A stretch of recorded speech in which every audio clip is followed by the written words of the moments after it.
Hello everyone, here I am again with Double Trouble. Chapter number 4.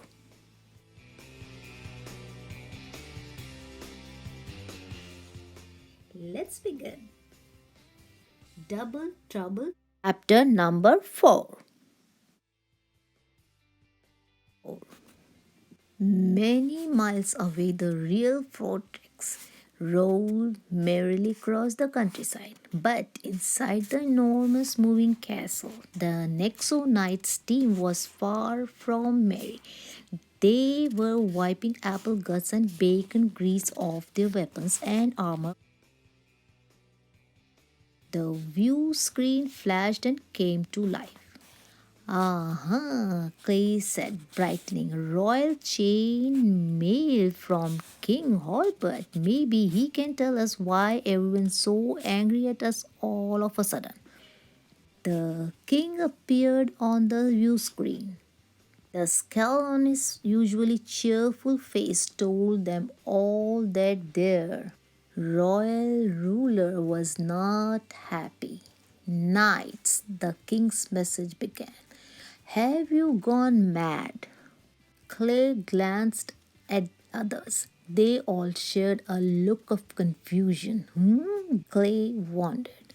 What are you doing to my kingdom? The message went on. Us? Axel asked, even though the king couldn't hear him. But he was cut off as the king ranted. I've received terrible reports from the villagers of Appleton and Broke. No kidding, Aaron said quietly. Those places were thrashed. Those places were thrashed, King Herbert echoed. Aaron smiled. Tell ya, and the villagers blame you? The king screamed. What? Lance gasped. King Herbert shook his finger at the screen and went on. You are supposed to be this kingdom's Nexo Knights heroes, and Macy, you are our princess. Is this any way to behave? Macy sputtered. Well, no, of course not. But, Dad, I want an explanation, the king cried, or I'm shutting you and your rolling castle down. King out. The view screen flickered off. The five knights exchanged puzzled looks. Can he really do that? Lance wondered aloud. No, Clay assured him, but Ava and Robin probably can. Whoever is out there spreading these rumors about us and attacking these towns, we knights must see them. Not so far away, Jestro and his crew of evil doers were continuing on their path of terror and destruction. Village ahead, Lavaria cried, pointing to a town on top of the high hill. She and the other fake knights were ready to don their disguises again and trash another town. Night up. The haze of purple smoke surrounded the five fiery creatures, magically turning them into the five imposter knights once again. The evil mobile, now magically disguised as the Fortrex, lumbered up the hill towards the village of Hightop. The castle ground to a halt just before reaching the outskirts of the town. Wait, Malter, who was disguised as a clay, growled. Something was standing in the road, blocking the castle from cresting the hill. Is that a black knight?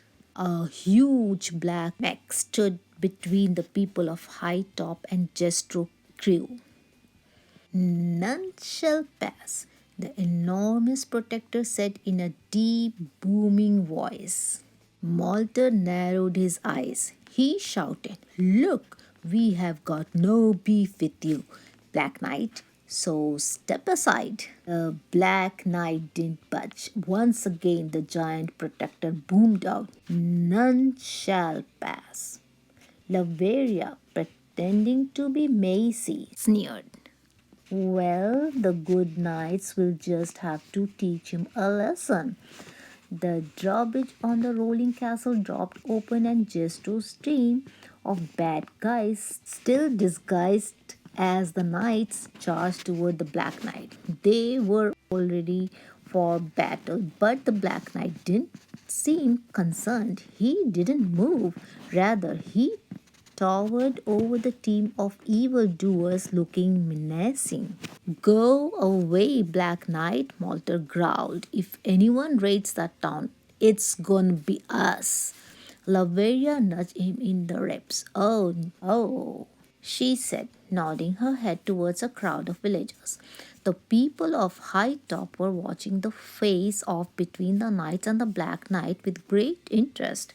Townsfolk watching. If we want to keep up this ruse, you need to sound a lot more like Clay. What? Malter grumbled. How do I do that? Varia shrugged. Try saying something a little more goofy and self-conscious. Oh, yeah? Malter said, smirking. So uh, he cleared his throat, trying to mimic Clay's voice. He boomed. We are knights. We are shiny. Huh? You are not. Black Knight said nothing, just stared down at the five imposters through glowing yellow eyes. Walter glanced at Laveria, who nodded her approval. Not bad, she told him.